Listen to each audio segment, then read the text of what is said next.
ce soir. اهالی استان کهگیلوی و بویراحمد مردم عزیز و غیرتمند. 2 avions américains abattus par l'Iran. Une opération de sauvetage est en cours pour retrouver les membres de l'équipage. Également, ce soir. Pour notre pratique habituelle, on a toujours demandé à la police des autorisations. Les célébrations du Vendredi saint perturbées par la nouvelle loi interdisant les prières de rue et hausse fulgurante du prix du carburant. Tout le monde devrait pouvoir se déplacer et faire le plein, à bas prix. La pression s'accentue pour suspendre les taxes sur l'essence. Et les 17h, voici votre nouveau info.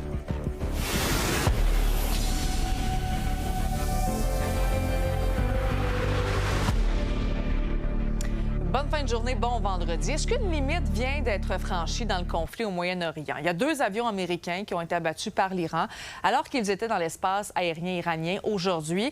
Dans un des appareils, il y avait 2 pilotes à bord. Il y en a un qui a été retrouvé et récupéré par une équipe de sauvetage de l'armée américaine. Mais là, Lila, l'armée poursuit bien sûr son opération de sauvetage. C'est exact. Et dans ce premier avion abattu, on a donc ce premier pilote qui a été retrouvé. Et il faut le souligner très, très vite, en fait, les forces spéciales américaines ont mis une équipe de sauvetage en place parce que les 2 pilotes se sont éjectés du cockpit. Pour ce qui est du 2e pilote, on n'est pas certain encore qu'il soit toujours en vie.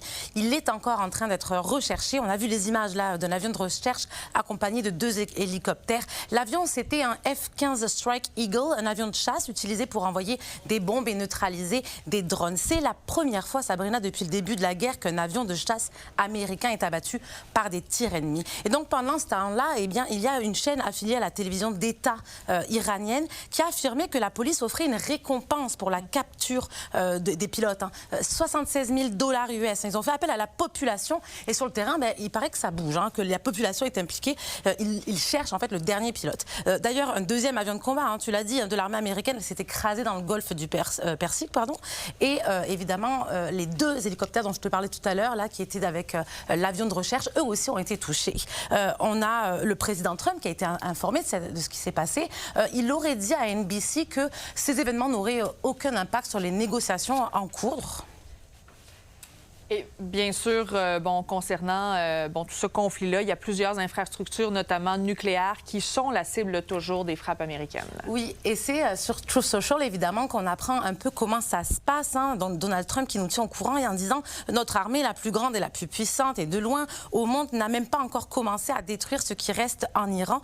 Les ponts seront les prochains, puis les centrales électriques. Les dirigeants du nouveau régime savent ce qu'il faut faire et cela doit être fait rapidement. » Alors Sabrina, une frappe américaine a touché un pont justement aujourd'hui en Iran. C'était un pont iranien stratégique qui a quand même fait 8 morts. On sait que toutes ces frappes sur les infrastructures civiles sont supposées illégales. J'en ai discuté justement avec un expert en droit international. On peut l'écouter.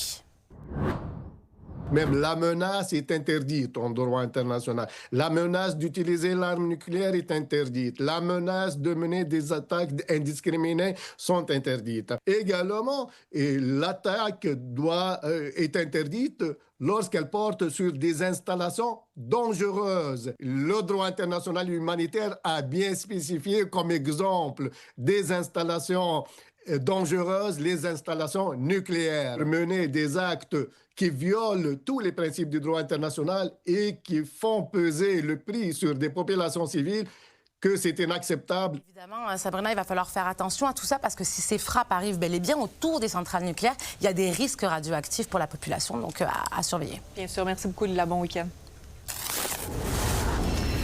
Bon, c'est Vendredi saint et il y a quelques centaines de fidèles qui ont participé aux différentes processions qui sont organisées pour l'occasion un petit peu partout au Québec. Ça a été le cas également à Montréal. Il y a une marche qui a débuté devant l'église Notre-Dame, une procession qui s'est déroulée dans l'ombre de la nouvelle loi qui vient renforcer la laïcité. Jean-François Poudrier. Le hasard a fait en sorte que le Vendredi saint tombe au lendemain de l'adoption du projet de loi contre les prières de rue. Malgré tout, il y a quand même quelques centaines de fidèles ce matin qui ont marché lors de la traditionnelle procession du Vendredi saint. Québec a adopté hier la loi 9 sur le renforcement de la laïcité. Caquistes et péquistes l'ont approuvé. Les libéraux et Québec solidaire s'y sont opposés. La loi interdit le port de signes religieux aux employés des garderies. interdit aussi les salles de prière dans les écoles, collèges et universités publiques et elle interdit, bien sûr, les prières de rue, à moins d'avoir obtenu une autorisation des autorités municipales. Là-dessus, l'archevêque de Montréal, Monseigneur Christian Lépine, ne croit pas que ce sera un problème à l'avenir. Il croit que malgré la loi, les fidèles pourront continuer leur marche. Le fait de demander des autorisations, ça, c'est pas nouveau pour nous. Ça va être le processus qui va être plus long, qui va demander plus de préparation.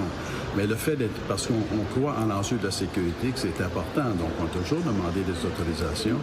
Puis on a toujours une belle collaboration avec les différentes municipalités, avec les différents corps de police, pour que les choses puissent bien se passer. Donc, c'est ce qu'on explique, cet esprit de partenariat, pour ainsi dire, cet esprit de convivence, cet esprit de... On est ensemble dans une société avec différentes convictions et en même temps une liberté d'expression. Ça, je pense qu'on espère qu'on croit. Je crois que ça va continuer. Avant Pâques, c'est moyen comme timing. Je pense pas que ça va être... Je pense pas que c'est bien reçu. Politique fédérale maintenant, c'est aujourd'hui que s'amorçait le vote par anticipation en vue des 3 élections partielles qui auront lieu le 13 avril prochain. Parmi les électeurs qui vont voter, il y a ceux de Terrebonne. C'est en quelque sorte une reprise de l'élection d'il y a un an. La libérale Tatiana Auguste avait remporté l'élection par une seule voix devant la bloquiste Nathalie Sinclair-Desgagnés. Les deux sont de retour dans cette élection. Bien, écoute, c'est un droit citoyen. Il faut le faire. Puis là, on sort d'une décision de la Cour suprême, fait que c'est important là, de donner suite là, à ce moment-là à ça. Bien, j'espère qu'il n'y aura pas d'erreur de la Poste comme la dernière fois. C'est ça. On se disait même qu'il n'y aurait même pas dû autoriser par la Poste cette fois-ci. Le gouvernement Carney pourrait s'assurer d'une majorité en remportant seulement 2 des 3 élections qui auront lieu le 13 avril. Et ça semble être sur la bonne voie pour eux parce que dans la région de Toronto, les circonscriptions de University Rosedale et Scarborough Sud-Ouest sont déjà des châteaux forts libéraux. Les électeurs ont jusqu'à lundi pour voter par anticipation. À l'Assemblée nationale, Jean-François Poudrier pour Nouveau Info.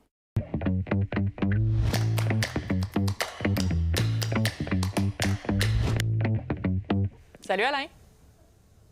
Salut Sabrina. Bon, il y a Pierre Poilievre qui propose de suspendre les taxes fédérales sur l'essence jusqu'en 2027. C'est entre autres ce qu'il dit pour contrer la hausse du coût de la vie. Qu'est-ce que tu penses de cette proposition-là?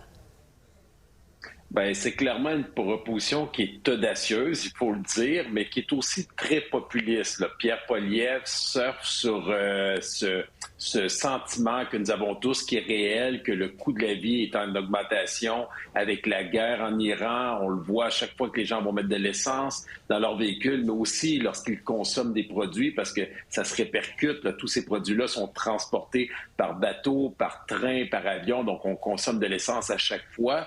Donc, Pierre Poilievre joue là-dessus. Il a toujours été très fort dans tout ce qui touchait le coût de la vie. On sent qu'il veut recentrer son message là-dessus, mais ça va rester quand même un défi, là, parce que c'est quand même des sommes importantes.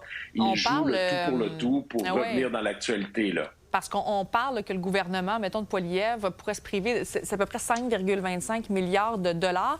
Comment on pourrait se priver d'un montant comme ça? Là, on ne parle pas de quelques centaines de millions, là, on parle de milliards carrément. Là. Exactement. Puis on parle de déficit monstrueux à Ottawa. Les conservateurs n'arrêtent pas à chaque fois de les décrier. Et là, Pierre Poilievre arrive avec une mesure qui va coûter plusieurs milliards pour les 2 prochaines années parce qu'il souhaite mettre ça jusqu'en 2027. Donc, après, les taxes reviendraient, à moins qu'il déciderait de maintenir la cadence par la suite. Donc, la question qu'il se pose et qu'il va se faire poser à chaque fois, vous prenez l'argent où? Ou est-ce que ça veut dire que vous acceptez maintenant que les déficits se prolongent et augmentent avec cette facture supplémentaire que vous mettez sur le dos du gouvernement en enlevant toutes ces taxes-là à la pompe? Donc, ça va être une question qui va être très sensible. J'ai hâte de voir ce qu'il répondra à ça. Est-ce qu'il veut couper l'assurance dentaire? Est-ce qu'il veut couper des programmes? Il veut couper plus de fonctionnaires? Et si c'est le cas, dans quel ministère? Quels seront les services qui sont touchés? Donc, ça va être des questions très pointueuses et le diable est souvent dans les détails. Ouais. Mais là, ça va être des gros détails parce qu'on parle de sommes très importantes. Et là, en même temps, tu te dis, bon, peut-être que M. Poilievre tente de se retrouver, en fait, dans l'actualité, mais il faut dire que quand même qu'il a fait plusieurs voyages à l'étranger dernièrement comme chef de l'opposition officielle. Actuellement, ça se passe quand même comment pour les conservateurs? Parce que c'est vrai qu'on parle beaucoup des libéraux, puis il y a eu beaucoup de transfuges vers les libéraux, là. Oui, tout à fait. Il y a des transfuges des conservateurs vers les libéraux. On a eu un du NPD aussi, mais la grogne, je te le confirme, elle est encore là. Il a été à l'extérieur parce qu'il veut se donner une posture de premier ministre. On n'en a pas tellement parlé parce que dans l'actualité, on parle beaucoup de Donald Trump, de la guerre en Iran, en Ukraine, du coût de la vie. Donc, il tente de revenir sur la sellette pour essayer de calmer le jeu. Et là, Jean-François, juste avant, soulignait qu'il y avait 3 élections partielles. Et en théorie, suite à ces 3 élections partielles, le gouvernement Carney va tomber majoritaire. Donc, Pierre Poilievre doit sécuriser sa base parce que pour les 3 prochaines années, pas d'élection en vue. Est-ce qu'il voudrait profiter de cette opportunité-là pour changer le chef et se donner une meilleure chance de gagner la prochaine élection? Ça reste à voir. Merci beaucoup, Alain. Bon long week-end. Ça fait plaisir. Bonne journée. Plus tard dans le bulletin, on prend des nouvelles des astronautes de la mission Artemis 2 qui sont présentement en direction de la Lune.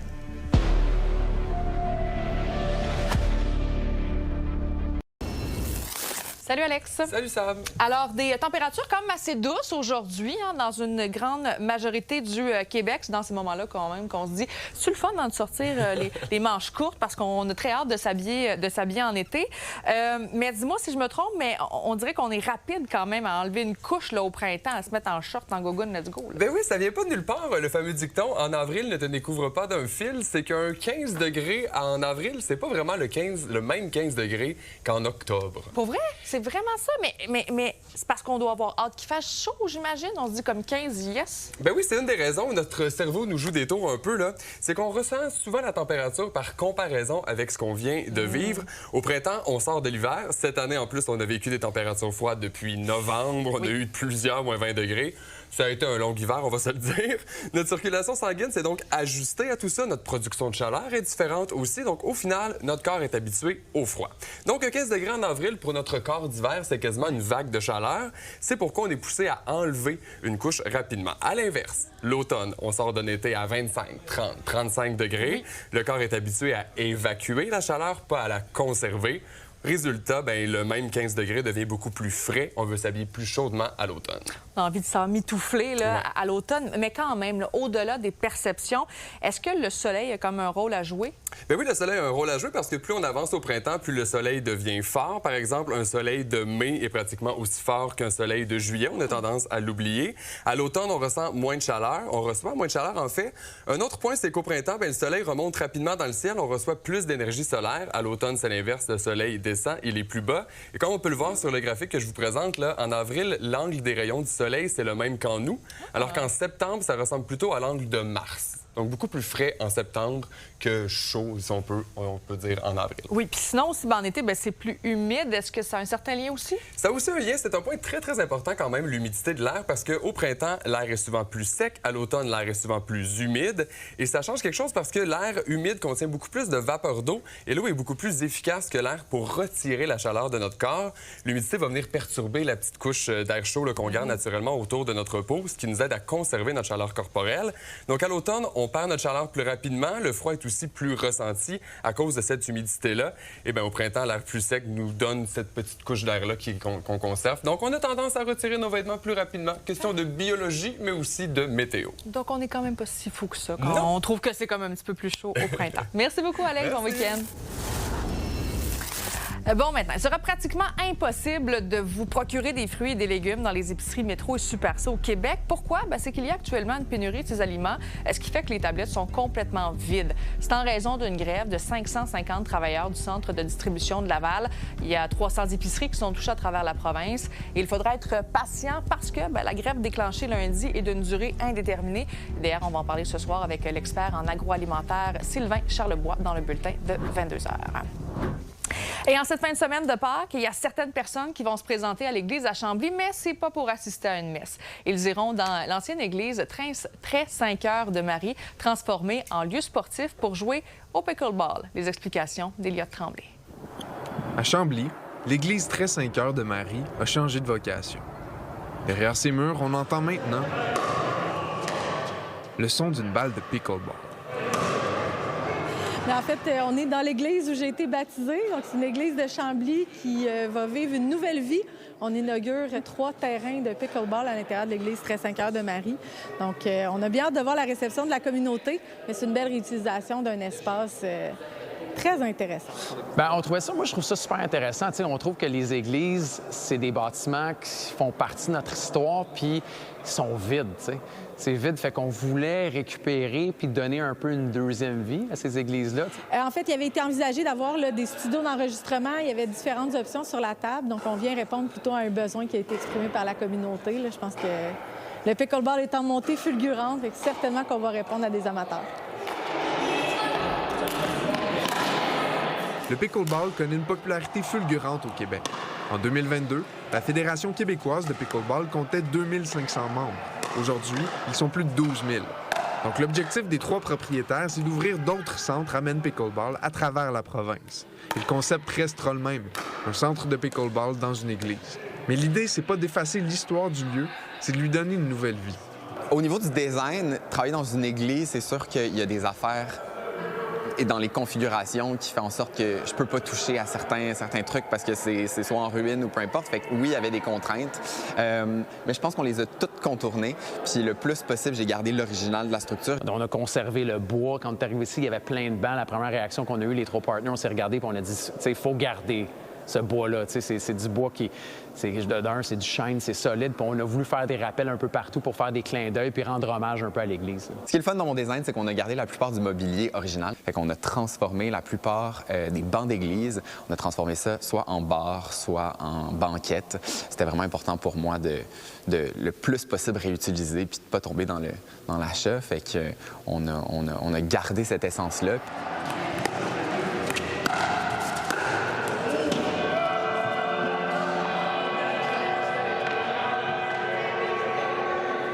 Alors, il y a des changements à chaque heure. Et au changement, la cloche, bien, c'est pas juste une cloche, c'est une cloche d'église.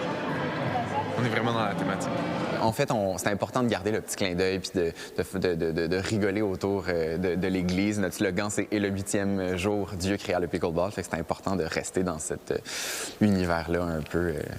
Ça fait 2 semaines que le centre est ouvert et jusqu'à date, on parle d'un franc succès. Pour vous donner un exemple, aujourd'hui, toutes les plages horaires sont réservées. Il n'y a rien de libre. En même temps, quoi de mieux qu'aller jouer au pickleball dans une église un vendredi saint? À Chambly, Elliott Tremblay pour Nouveau Info. La télé-réalité à succès Les Traîtres est de retour pour une 3e saison sur Renouveau et Crave. Donc, dès lundi 20h, vous allez pouvoir suivre Karine Vanasse et les nouveaux joueurs qui vont se prêter à de nouveaux défis. Et pour vous donner un avant-goût, mon collègue Raphaël Roy a eu un accès exclusif au mythique manoir de la série. On regarde ça. Karine Vanasse, 3e saison des Traîtres. Qu'est-ce qu'on serait surpris d'apprendre des Traîtres qu'on voit pas à la télé? Que les fidèles les plus forts, les plus préparés, savent assez rapidement dans le jeu qui sont les traîtres, mais ils le disent pas. Ah ouais? Je le vois à la table ronde, ça. Tu le vois dans leur regard? Juste dans les regards, dans la façon de... Fait que ça, souvent... Mais cette année, ils vont peut-être devoir ajuster leur stratégie un peu. Ah ouais? Pourquoi? Ben, vous allez voir. C'est quoi le plus gros défi de tourner une émission comme Les Traîtres? La durée de tournage, c'est 8 h du matin, minuit. Fait qu'il y a une amplitude qui est quand même conséquente. Fait qu'il faut être concentré pendant cette plage-là. On ne peut pas faire attendre les candidats. Il y a plusieurs séquences qui s'enchaînent. Cette année, il y a eu beaucoup de nouvelles mises en scène qui viennent perturber un peu le show habituel. Fait que cette mise en scène-là, elle doit se préparer, être répétée, mais on n'a pas vraiment le temps de le faire. Ça, c'est le genre de show, dès qu'elle touche l'épaule, là, pendant 12 jours, c'est non-stop. Si vous avez écouté moindrement la saison 2, vous savez qu'Audrey, elle aimait ça écouter aux portes. Mais là, pour éviter que des invités comme Audrey se cachent, essaient d'écouter, on s'est dit, on va changer le bar de place. On l'a agrandi. Et cette année, nouveau bar, c'est ici. Le salon des Traîtres. Il n'y a pas moyen de se cacher pour éviter de se faire prendre par une caméra. Il n'y a aucun raccoin que vous pouvez vous cacher, que vous pouvez confier des choses sans être capté par l'équipe de production. Il y a un jour off sur la période de tournage qui arrive au bout du 6e jour de mémoire, au 7e jour. Puis c'est le jour où tu vois que les candidats sont au bout de leurs limites. Ils ont besoin de jaser d'autres choses. Ils sont en train de craquer, ils savent plus où ils en sont dans le mensonge, trahison. Ça braille, c'est exactement. Fait que ce jour-là, ils ont un jour off où est-ce qu'on les gère aussi pour qu'ils puissent ne pas parler du game, mais au moins changer d'air, puis le lendemain, ils reviennent super en forme. Fait que ces petites plages de respiration hors game, je pense qu'ils aiment ça. Bon, déjà, bonne nouvelle, je n'ai pas de lettres. Donc, je ne suis pas... je ne quitterai pas. Je ne suis pas banni, je ne suis pas tué. Le confessionnal, c'est ici qu'on se confie, c'est ici et... Ce que vous ne saviez pas, c'est qu'il y a 3 confessionnals. C'est une nouvelle pièce qu'on a créée avec d'autres murs pour être certain que les autres invités n'entendent pas. Fait qu'on peut crier, on peut pleurer. Pas moyen de nous faire entendre dans le confessionnal des traîtres. La terrasse qui est de retour pour une 3e saison. Évidemment que ça donne le goût de se confier. Traître ou fidèle? Nouveauté dans cette 3e saison, c'est le corridor, qui est un peu différent de l'an passé, un peu plus mystérieux. On l'a rendu un petit peu plus là, à l'essence du manoir. Moins de fenêtres, moins de lumière, beaucoup plus mystérieux comme corridor. J'aime voir quand ceux qui pensaient avoir le contrôle l'ont plus. Perdre les zones connues. Tu sais, des fois, on peut se sentir très confiant parce que c'est ça, parce que tu es en contrôle. Bien, j'aime quand ceux qui sont sous-estimés réussissent à déjouer ceux qui sont arrivés ici avec une confiance très, très, très, très grande. La 3e saison des Traîtres sera diffusée sur Nouveau, nouveau.ca et Crave. Dans le manoir des Traîtres, Raphaël Roy pour Nouveau Info. Vous avez une nouvelle à nous communiquer, bien, je vous invite à m'écrire au s.rivet@nouveau.info. Toujours un plaisir de vous lire. 2 jours après le lancement de la mission Artemis 2, la capsule spatiale est maintenant hors de l'orbite terrestre. C'est une première depuis 1972. Et d'ailleurs, il y a des images complètement saisissantes de la planète Terre qui ont été envoyées par l'équipage. Vous les voyez d'ailleurs à l'écran. Et sur l'une d'entre elles, on peut y voir la Terre à travers l'un des hublots de la capsule aujourd'hui. Et l'équipage se trouvant à environ 160 000 km de notre planète. Les astronautes qui devraient atteindre la Lune ce lundi. And we just wanted to communicate to everyone around the planet who's worked to make Artemis possible that we firmly felt the power of your perseverance during every second of that burn. Humanity has once again shown what we are capable of, and it's your hopes for the future that carry us now on this journey around the moon. And we are getting just a beautiful view of the dark side of the Earth right now, lit by the moon. Phenomenal. Et en terminant ce début de long week-end de Pâques, si vous planifiez faire des emplettes et certaines activités, je vous invite à consulter notre site web nouveau.info parce que vous allez retrouver la liste complète des commerces et des services qui sont ouverts et fermés. Alors, c'est tout pour l'instant. Ce soir, on aura une entrevue avec vous, avec l'expert en agroalimentaire Sylvain Charlebois pour discuter de la pénurie de fruits et légumes dans certaines épiceries. Là-dessus, passez une bonne soirée. On se retrouve plus tard.